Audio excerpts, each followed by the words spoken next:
देश के वीर सैनिकों की शहादत पर आधारित फिल्म 120 बहादुर के बहाने उत्तर प्रदेश की सियासत एक बार फिर से गर्म हो गई है। आजमगढ़ में समाजवादी पार्टी के वरिष्ठ नेताओं और विधायकों ने सांसद धर्मेंद्र यादव के साथ इस फिल्म को देखा।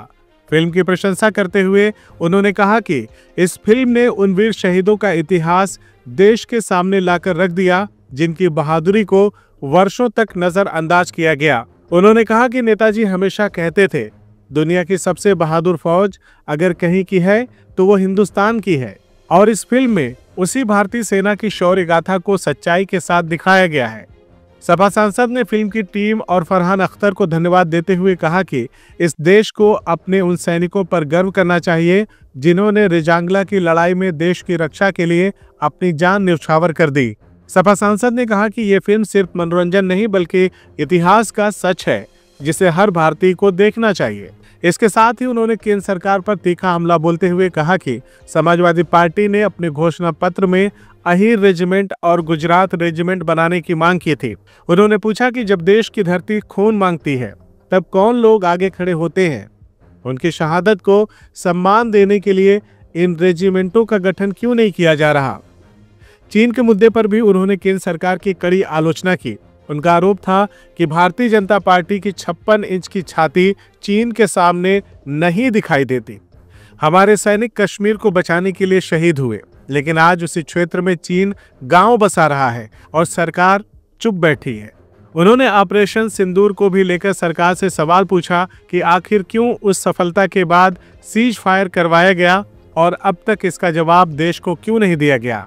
साथ ही उन्होंने SIR अभियान को लेकर भी चुनाव आयोग और सरकार पर गंभीर आरोप लगाए। उनका कहना था कि विपक्ष विशेषकर समाजवादी पार्टी की मांग है कि SIR की तारीख बढ़ाई जाए ताकि दलित, पिछड़े, आदिवासी और गरीब मतदाताओं के नाम मतदाता सूची में शामिल हो सकें। लेकिन सरकार का उद्देश्य इन कमजोर वर्गों को ऊंट से दूर रखना है। इस तरह के गंभीर आरोप सपा सांसद धर्मेंद्र यादव ने लगाए। उन्होंने दावा किया कि समाजवादी पार्टी की ताकत ही थी कि बीजेपी का 400 पार का सपना धराशायी कर दिया और वे 240 सीटों पर सिमट गए। उन्होंने कहा कि हम संसद में भी, सड़क पर भी संघर्ष करेंगे और हर एक नागरिक का नाम मतदाता सूची में दर्ज कराकर रहेंगे। फिल्म 120 बहादुर ने सैनिकों की बहादुरी का संदेश दिया, लेकिन इससे राजनीतिक जंग और भी तेज होती दिखाई दे रही है। सभी पूरी टीम को मैं धन्यवाद देता हूं, आभार व्यक्त करता हूं कि उन्होंने 120 बहादुर पिक्चर बना के पूरे देशवासियों के सामने बहुत सारे लोगों से जो इतिहास छुपा हुआ था, इस फिल्म के माध्यम से पूरे देश के लोगों को मौका दिया इतिहास को समझने का, सीखने का। और जो सदैव नेताजी ने हमेशा कहा कि दुनिया की सबसे बहादुर फौज कहीं की है तो हमारे हिंदुस्तान की है। उस हिंदुस्तान की बहादुरी, फौज की बहादुरी के एक प्रमुख पहलू को इस फिल्म के माध्यम से दर्शाया गया है और जो इतिहास की सच्चाई, उस सच्चाई को दिखाया गया है। उसलिए पूरी टीम को मैं बधाई दूंगा, पूरे जिन्होंने ये पिक्चर को बनाया है।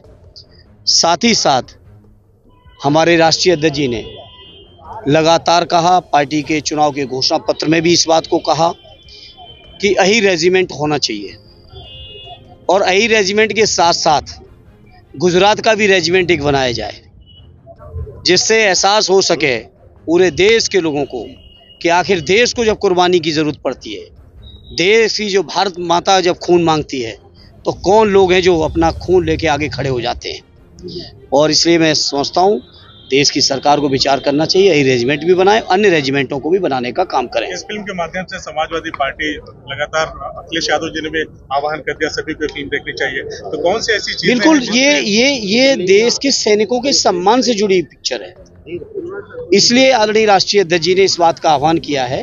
और उनके आह्वान पर मैं समझता हूँ आज हमारे पूरे आजमगढ़ की पार्टी, और आजमगढ़ ही नहीं, समय के साथ साथ अन्य जिलों के भी लोग, पार्टी के ही नहीं बल्कि आम जनमानस इस फिल्म को देखेगा।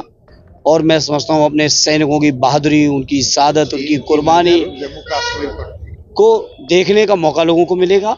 और मैं समझता हूँ जो घटना थी रेजांगला की, जो रेजांगला का युद्ध था, वो पूरे देश और विशेषकर कश्मीर को सुरक्षित करने की लड़ाई थी, जिस लड़ाई को बहादुर सैनिकों ने लड़ा।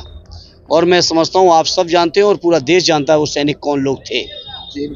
चीन कब्जा करना चाह रहा था 62 के युद्ध में, लेकिन उन सैनिकों ने अपनी कुर्बानियां देके। सर, महज संयोग है कि जिस समय के आसपास ये फिल्म रिलीज हुई, जिसमें 120 अहीर बहादुरों की शहादत की बात बताई गई, उसी समय में एक हमारे देश के नागरिक को संघाई में गिरफ्तार किया जाता है, एयरपोर्ट पे रोका जाता है और कहा जाता है कि अरुणाचल प्रदेश जो है वो चाइना का हिस्सा है।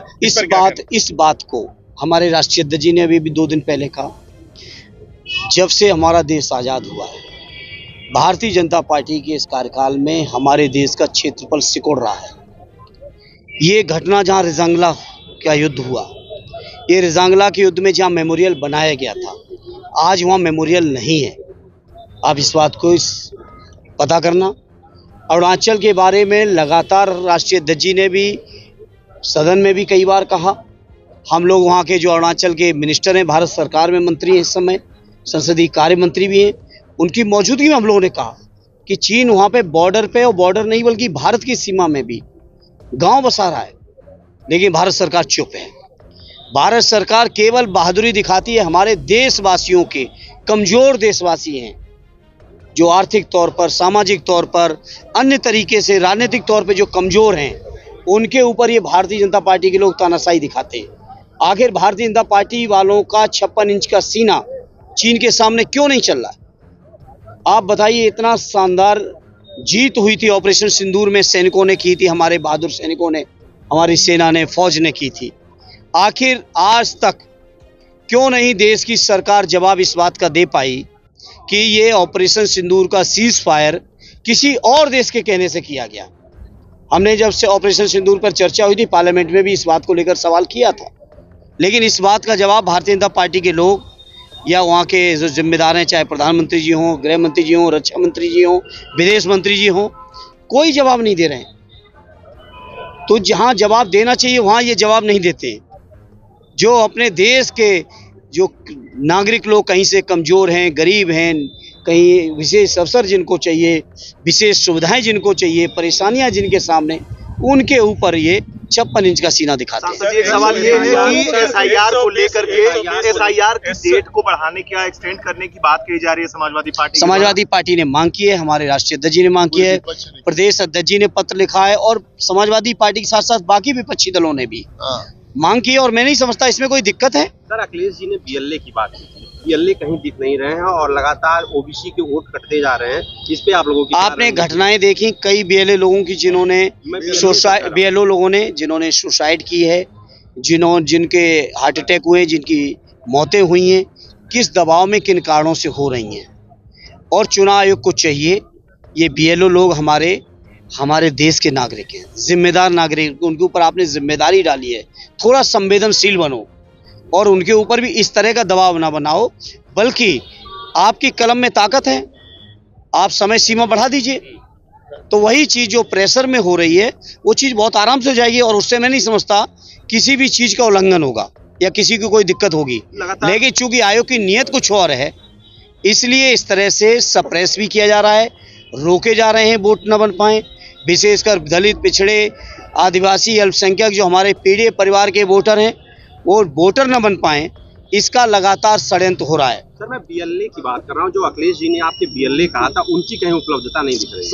सब जगह ऐसा नहीं, ऐसा हमारे घर से हो सकता है। आप अपना बूथ नंबर देंगे, हम अपने बीएलए का भी नाम देंगे और स्पेशली फॉर्म के साथ आपके पास भेजेंगे। 62 में 120 सैनिकों ने भारत और कश्मीर को बचा लिया, लेकिन एसआईआर हो रहा है। लोगों का आरोप है कि समाजवादी पार्टी की वो बटालियन जमीन पे नहीं दिख रही है, जिसकी वजह से 27 में बीजेपी का किला। देखिए, समाजवादी पार्टी की बटालियन का ही कमाल है कि 400 पार का नारा देने वाले लोग, 400 पार करके संविधान बदलने का नारा देने वाले लोग 240 पे ही नहीं आ गए हैं, बल्कि अब एक भी संविधान संशोधन करने की स्थिति में नहीं बचे हैं। ये समाजवादी एसआईआर का अभी तो हम लोग आने दीजिए, 1 तारीख से सदन है। एसआईआर नहीं हो रहा था, एसआईआर के बाद भी ये षड्यंत्र एसआईआर इसीलिए किया गया।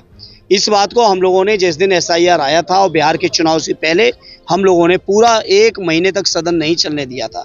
चुनाव आयोग का भी घेराव किया था, संसद को भी हम लोगों ने घेरा था। और मैं समझता हूँ कि आने वाला 1 तारीख से जब से संसद का सत्र आने जा रहा है, ऑलरेडी राष्ट्रीय अध्यक्ष जी फैसला लेंगे और हम लोग सरकार को, चुनाव आयोग को इस बात के लिए मजबूर करेंगे कि हर व्यक्ति का SIR में नाम दर्ज हो। ये व्यवस्था सुनिश्चित हो, चाहे वो समय बढ़ा के करें, चाहे जैसे भी करें, ये चुनाव की जिम्मेदारी और चुनाव को करना चाहिए। पर्टिकुलर आप लोग कुछ डिमांड कर रहे हैं, कितनी डेट बढ़नी चाहिए, कितना एक्सटेंड होना चाहिए? अभी तो कोई चुनाव नहीं, हाँ। 1 महीने बढ़ा दो, 3 महीने बढ़ा दो, अभी तो कोई फर्क भी नहीं पड़ रहा है। क्या दिक्कत है आयोग को? क्या दिक्कत है? अच्छा, हम में से अगर अधिकांश लोग ऐसे होंगे जिनके परिवार के लोग स्थायी तौर पे अपने घरों में नहीं हैं, कोई रोजगार के लिए, कोई पढ़ाई के लिए, कोई व्यापार के लिए, कोई अन्य कारणों से हर दिन तो घर में नहीं बैठा है, तो इस चुनाव को सुनिश्चित करना चाहिए 100% मतदाताओं के फॉर्म भरे जाएं और तारीखें बढ़ा देंगे तो मैं समझता हूँ 100% हो भी जाएंगे। तारीख देने का और समय देने की जरूरत है। CIB इंडिया न्यूज की सभी खबरों को देखने के लिए लाल रंग की बटन को दबाकर चैनल को सब्सक्राइब जरूर करें, घंटी जरूर दबाएं ताकि हमारी सभी खबरों के नोटिफिकेशंस आप तक पहुंचते रहें।